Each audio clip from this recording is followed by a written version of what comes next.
faut pas perdre de temps. On va étudier, quoi, c'est bien. C'est-à-dire, je pense que c'est ça ce qu'il aurait voulu, non? On l'air un peu.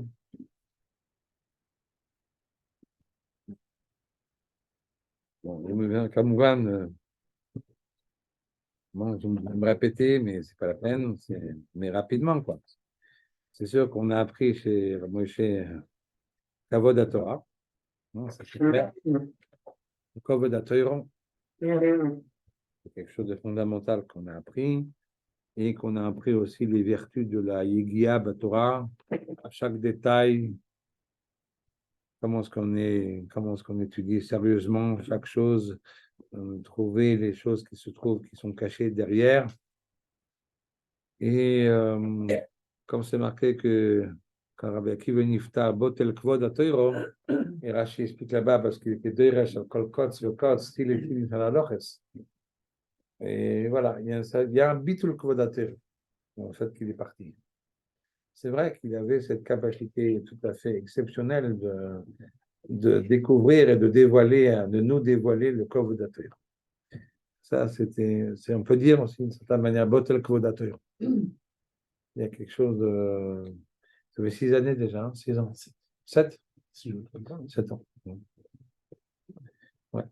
Alors, ça, c'est vrai que c'est triste d'un côté.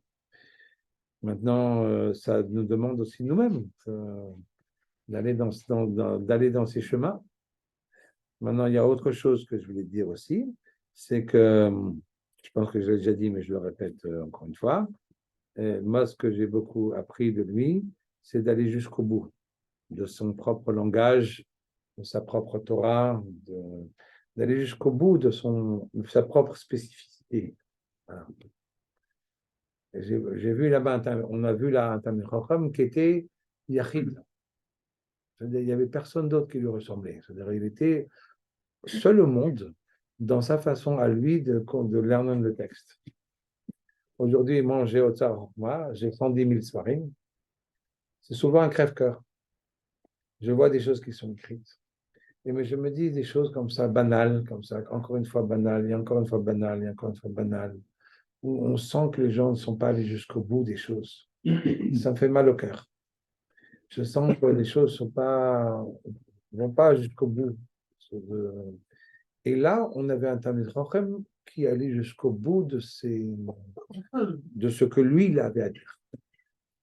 Et il est devenu quelqu'un qui est irremplaçable parce que c'était une seule fois, il y a eu un bonhomme, quelqu'un qui est arrivé et il y a un langage qui était le sien et qui a éclairé des choses de ça à sa manière à lui et personne d'autre qui n'était pas Plelvier, qui n'était pas du copier-coller, qui était entièrement et totalement spécifique à sa propre neshama, qui était certainement très grande, et il a dit des choses qui lui étaient propres. Et ça, pour moi, c'est un grand limoud. J'essaie d'aller dans ces chemins-là, d'être capable de dire des choses qui sont spécifiques. Pas de dire des choses que les autres disent, pas parce que j'ai envie d'être spécial ou pour être bizarre ou un truc comme ça. C'est pas ça qu'ils ont dit. Mais pour arriver d'aller jusqu'au bout de ce que je suis moi, de ma façon à moi de leur donner les choses. Et pas se contenter de dire des choses banales comme ça, que ce que tout le monde dit, ou des espèces de soirées où tu pourrais voir qu'en vérité c'est du copier-coller, ou c'est des espèces de trucs comme ça, à la va-vite. Effectivement, ça me fend le cœur de voir ça. La plupart des soirées sont banales. Dommage. Alors que là, quand je me rappelle de lui et de sa façon inimitable d'aborder les choses, alors ça me fait du bien. Ça fait du bien. Je me dis, l'Allemagne Israël, il y a encore des gens comme ça qui sont capables d'être inimitables, d'être eux-mêmes, et d'avoir leur touche, leur patte particulière. Ça, c'est quelque chose de grand. Et moi, ça me fait du bien de m'en rappeler, parce que c'est un exemple pour nous d'être vraiment, d'aller dans ces chemins. Voilà. C'est pour moi les deux choses que je voulais vous dire. Alors évidemment, toute proportion gardée, bien sûr. C'était un Gaon Olam à tous les niveaux. On n'a pas le Madriga prétend pas être lui. mais d'aller dans son chemin, ça, c'est un devoir. Après, chacun, en fonction de ce qu'il est, arrivera là où il arrivera, ça, c'est sûr. Mais en tout cas, d'aller jusqu'au bout de sa propre spécificité. Voilà. Bon, maintenant, j'ai fini avec le SPED. Je voudrais vous parler de ce qu'il dit. Ce qui est très bien, non? C'est important de-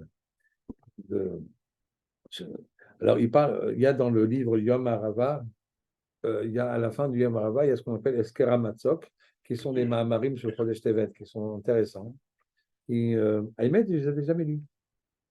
Parce que bon, je me ratais toujours Yom Arava, ça je les lisais beaucoup, mais Eskera Matzok, ça passait comme ça un petit peu à l'as, comme ça. Et là, je me suis dit, c'est extraordinaire, les Niftar à Sarah Betevet, c'est intéressant de dire qu'est-ce qu'il a à dire là-dessus, qu'est-ce qu'il a à dire sur la Tzoufa. Alors, tout le monde sait, n'est-ce pas, qu'il y a une espèce de succession de 3 événements, comme ça, au Chodesh Tevet, qui ont l'air d'être liés ensemble. C'est le 8, le 9 et le 10. Enfin, le 8, on sait que c'est la traduction en Torah en grec. Le 9, c'est la Ptira de Ezra. Et le 10, c'est la Sarah Betevet. Pourquoi c'est lié? Parce qu'on sait que la traduction de la Torah en grec a fait s'abattre dans le monde une espèce d'obscurité qui a duré 3 jours. Donc le 8, le 9 et le 10. Alors, les événements ne sont pas liés, sont pas du tout dans la même fourchette de temps, hein, puisque Asara BTV, c'est de loin l'événement le plus ancien. Ensuite, après, on a la Ptira d'Ezra, évidemment. Et ensuite, après, on a la traduction en grec, qui date du milieu du deuxième Beth Amikdash, Ptolémée. Euh, bon. Maintenant, est-ce qu'il y a un lien qui relie ces 3 événements? Alors, il dit oui. Alors, alors, d'abord, comprendre qu'est-ce que c'est que la Ptira d'Ezra, ce qui est très étonnant. A priori, bon, on n'a jamais vu c'est un Tanit Tzadikim, comme on le sait, n'est-ce pas?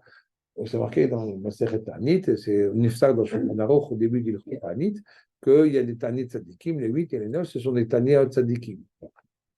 Alors, bon, la Ptira d'Ezra, bon, d'accord, on n'a jamais vu qu'on fait un Tanit sur la Ptira, je sais pas, de Havakouk, ou de Nahum, ou de, je sais pas moi, de Tzfania, ou de Yeshayahu, ou de Yirmiyahu, on n'a jamais vu ça. Pourquoi la Ptira d'Ezra en particulier? Parce que Ezra, c'est Malachi, comme dit la Gemara. On sait que Malachi, c'est le dernier Navi. Donc, en vérité, la Ptira d'Ezra, le Tzom, n'est-ce pas, ce Tanit Tzadikim, c'est la fin de la Névoie.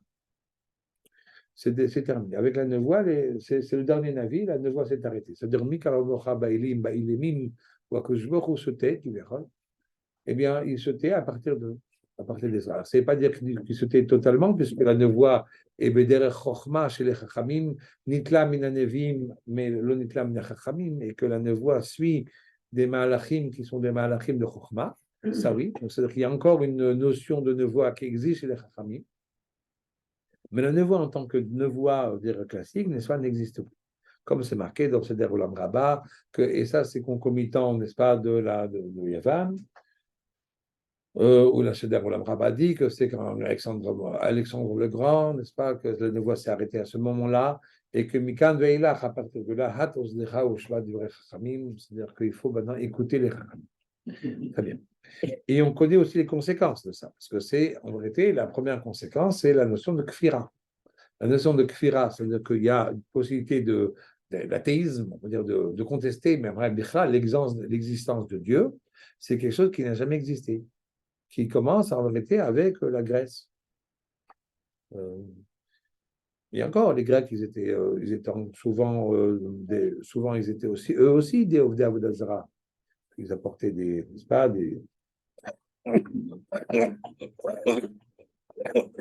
Mais l'émergence de la Kfira est directement liée avec l'arrêt de la névoie. Jusqu'à Yavan, il y avait des Ovdei Avodah Zarah, mais comme dit la Gemara dans Menachot d'Afkofiod, même les Ovdei Avodah Zarah, ils reconnaissent l'existence d'un Elaka des Elaka, c'est-à-dire le Dieu de tous les dieux. C'est Gemara Meforeshet dans le monde. C'est marqué Bechol Makom Muktar ou Mugash Lishmi. C'est dans Malachi. C'est une haftara de Vayetse. C'est quoi Bechol Makom Muktar ou Mugash Lishmi. Gadol Shemi Bagoyim. Comment c'est possible? Pourtant, c'est des Ovdei Avodah Zarah. Oui, parce qu'ils sont d'accord que Dieu est le Dieu de tous les dieux. C'est vrai, mais nous, on a nos dieux à nous, on a notre médecin de famille. Comme ça, oui, c'est vrai qu'il y a le grand professeur, mais nous, on est adepte du médecin de famille. On ne va pas toujours chez le grand professeur. Alors qu'au moment Yavan, c'est le début de la Kfira, parce qu'il n'y a plus de nevoie. Donc, il y a plus de... et en vérité, la fin de la nevoie, c'est la fin de Matan Torah. Puisque c'est mes fourrages dans Parashat Shoftim, que la nevoie, c'est la suite de Matan Torah. C'est-à-dire que Matan Torah n'existe plus, mais la nevoie, c'est la suite, n'est-ce pas, ce fameux Kol Gadol Velo Yasaf continue avec la nevoie. Donc en vérité, l'arrêt de la nevoie, c'est l'arrêt officiel de Matan Torah. Donc ça, on peut comprendre que c'est un Tanit. Et d'ailleurs, ce jour-là, le jour de Ezra, c'est aussi le jour de la naissance de Otaïch. On a fait des calculs. Hein. C'est intéressant, c'est la naissance, c'est le 25 décembre, n'est-ce pas, bientôt. Et c'est pas pour rien, n'est-ce pas? C'est pour ça qu'on c'est un tanit où on ne dit pas pourquoi on fait un tanit. C'est marqué comme ça. On ne sait pas pourquoi on fait un tanit. Alors, il y a ceux qui disent que c'est à cause de la petite d'Ezra, et ceux qui disent c'est un jour où on ne connaît pas la raison. Alors, évidemment, on ne connaît pas la raison. Ça veut dire qu'on ne veut pas la dire. Et donc, ça veut dire que ce jour-là, n'est-ce pas, il y a quelqu'un d'autre qui est arrivé et qui a. Si la Ezra, c'était la fin des Kitvé à Kodesh, etc., de la Nevoua, maintenant, il y a quelque chose, il y a un autre, il y a le faux Messie qui arrive. En ce moment-là, n'est-ce pas? C'est le début d'autre chose. Maintenant, il y a la traduction la traduction de la Torah en grec. On sait que c'était des jours difficiles. C'est comme le jour, c'est comparé à Chet HaEgel. C'était un jour difficile comme le jour du Chet HaEgel. Le jour du Chet HaEgel, c'est quoi? Parce que la Torah ne pouvait pas être traduite Kol Tzorka. Alors là-bas, le Maser Sofrim explique que c'est parce que il y a des choses qu'on n'a pas pu traduire exactement pareil. Par exemple, on a, bon alors, au lieu de dire Bereshit bara Elohim, on a dit Elohim bara Bereshit, pour pas donner, disons, au minimum, pas des raisons, n'est-ce pas, de nier l'existence d'Hachem. On n'a pas dit Naase Adam au pluriel, mais au singulier, etc. Arnevet pour des choses un peu rigolotes, comme ça, pour des raisons géopolitiques aussi. C'est-à-dire, Arnevet, c'était le nom de la Madame Ptolémée. Alors, c'est-à-dire que c'était un animal impur, c'était pas politiquement correct, etc. Enfin bref. Ben, au-delà de ça, qu'est-ce que c'est que Chet HaEgel? Chet HaEgel, c'est la destruction des louchot, des premières louchot. C'est-à-dire que passer des premières louchot aux secondes louchot, c'est-à-dire ce pas de traumatisme où on est coupé définitivement des premières louchot, et pour être passé au deuxième louchot, c'est un peu pareil ce qui se passe là maintenant. C'est-à-dire que quand on traduit la Torah en grec, c'est comme si on passait du premier louchot au second louchot. Donc, c'est-à-dire que c'est un vrai. Alors, qu'est-ce que ça veut dire? Ça veut dire qu'on rapetissait la Torah, on la rétrécit. C'est sûr que la Torah, traduite, toute traduction, c'est évidemment une trahison, quoi. Au-delà, il ne peut pas y avoir de traduction exacte, c'est pas possible. Personne ne peut traduire l'immensité de la Torah dans une espèce de pshat, comme si toutes les autres dimensions de la Torah, le remez, le drash et le sod n'existaient plus. On les a complètement, n'est-ce pas, mis de côté. C'est terrible, cette traduction. C'est comme si on avait réduit la Torah. C'est une réduction de la Torah, mais une réduction terrible. Et cette réduction de la Torah traduite en grec, elle est comparée à la réduction, n'est-ce pas, qui arrive dans le monde entre les premières et les secondes ourotes. Donc, très intéressant. Donc, en vérité, c'est une réduction. C'est-à-dire, ce qui se passe là, c'est une réduction. Il y a à la fois une réduction du matin de Torah, c'est-à-dire que le matin de Torah, c'est terminé. On n'est plus il n'y a plus de nevoie, il n'y a plus que de la chorma. Donc, la nevoie est sous forme de chorma et plus sous sa forme originelle de nevoie. Donc, c'est le contact avec le matin de Torah qui est coupé. C'est cette réduction de la nevoie. Ensuite, il y a une réduction de la Torah elle-même. C'est-à-dire cette Torah, n'est-ce pas, qui est comparée comme le passage entre le Chot Rishonot et le Chot Shniyot. Et après, une réduction de Yerushalayim. Parce que Yerushalayim, tout d'un coup, il y a une menace qui est posée sur Yerushalayim, ce Matzor, ce siège qui est posé sur Yerushalayim. C'est que, voilà, Yerushalayim est devenu l'objet, l'enjeu d'une guerre entre les Juifs et les Babyloniens. Cette dimension de capitale du monde, de capitale de l'univers. Parce que Yerushalayim, la dimension de Yerushalayim, le rayonnement de Yerushalayim était censé être universel, n'est-ce pas? De certaine manière, que ce rayonnement universel de Yerushalayim, qui tout d'un coup s'arrête, parce qu'elle devient l'enjeu d'une guerre entre les Juifs et les Babyloniens, comme si c'était une ville normale qu'on pouvait assiéger et conquérir, alors qu'elle fait partie du patrimoine de l'UNESCO, quoi. Donc, vous voyez ce que je veux dire? C'est-à-dire que ce n'est pas quelque chose qui se conquiert, c'est quelque chose qui est l'héritage du monde entier. C'est-à-dire, ça, c'est, d'une certaine manière, ça rapetit aussi Yerushalayim, d'une certaine manière. Donc, ce que lui veut dire, c'est que d'une certaine manière, Tevet, c'est le mois des rétrécissements. C'est le mois où, effectivement, où tout devient tout petit. C'est-à-dire, en réalité, la Torah se rapetit, n'est-ce pas, dans une Torah au niveau du Pshat, hein, et pas seulement au niveau du Pshat, même en grec, bon, même si c'est une belle langue, etc., comme on sait, et Fifuto chez les fêtes, mais ce rétrécissement de la Torah, il est terrible. Entre nous, se dit, c'est clair, ce que je pense aussi, hein, que le Rocher, si l'assimilation des Juifs d'Alexandrie est clairement liée au fait qu'on a traduit la Torah en grec, c'est évident. C'est sûr qu'une fois qu'on n'étudie plus la Torah dans le Makor et qu'on l'étudie plus qu'en grec, c'est certain que c'est ça qui a perdu le judaïsme d'Alexandrie, qui était énorme.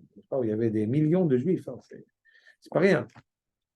On a le rapetissement de Yerushalayim qui perd sa dimension universelle et internationale, ce rayonnement universel qui était censé avoir, qui devient l'enjeu entre deux nations, n'est-ce pas, qui c'est qui va la conquérir, et aussi le rétrécissement de la névoie, qui devient plus qu'une névoie Beder Chochma, et qui perd ce contact, et donc tout d'un coup Hachem se tait dans le monde. Il n'y a plus ce contact direct. Voilà, ça c'est, si vous voulez, les trois éléments qu'il y a dans Chodesh Tevet qui se retrouvent de certaine manière sur ce rétrécissement de Chodesh Tevet. Alors je me suis dit, alors vous allez me dire, bon, alors c'est ce qu'il dit, hein. J'ai ajouté un tout petit peu, mais c'est ce qu'il dit, pas? Voilà, alors d'abord, je pense que c'est beau le jour de son Yortzeit de rappeler ce que le Rav disait, d'accord? Je l'ai exprimé dans mes propres mots, j'espère que je ne me suis pas trompé. Maintenant, ce que je voulais juste dire, c'est que c'est triste à dire, mais il est niftar à Sarah Betevet. On est tous un petit peu rétrécis après qu'il est niftar, quoi. Hein, c'est ce que vous disiez là entre tous les deux. Bah oui, ça fait partie des rétrécissements du Chodesh Tevet, cette grandeur, ce omek, cette profondeur inimitable qui était la sienne. Voilà, une fois qu'il est parti, ben, c'est difficile. On n'a plus cette personne-là qui nous ouvre les horizons et qui d'une seule phrase comme ça nous offert à Kéral Pia, c'est-à-dire qui tout d'un coup nous ouvre les yeux sur des horizons extraordinaires qu'on n'aurait jamais imaginés. Et c'est aussi un rétrécissement de Chodesh Tevet. C'était pas pour rien qu'il est niftar, certainement pas pour rien qu'il est niftar à Sarah Betevet, mais que la conclusion de ces 3 jours de rétrécissement, c'est aussi le Yartzeit de Rav Shapira, je pense que c'est pas pour rien. Et à nous de combattre les rétrécissements. Ça veut dire, c'est vrai que Tevet, c'est le mois de rétrécissement, mais et alors c'est à vous, à moi, à tout le monde ici, de se battre pour combattre les rétrécissements. La Torah, elle est grande, elle est énorme, elle est magnifique. Elle est à fort bas, de coup là-bas. À nous d'aller jusqu'au bout, n'est-ce pas, de la Torah, de notre Torah, nous, de votre Torah à vous, et de découvrir les profondeurs de la Torah. Ce ne sera pas comme Rav Shapira, c'est sûr, mais ce sera nous. C'est ça ce qui est important. Voilà. Martin.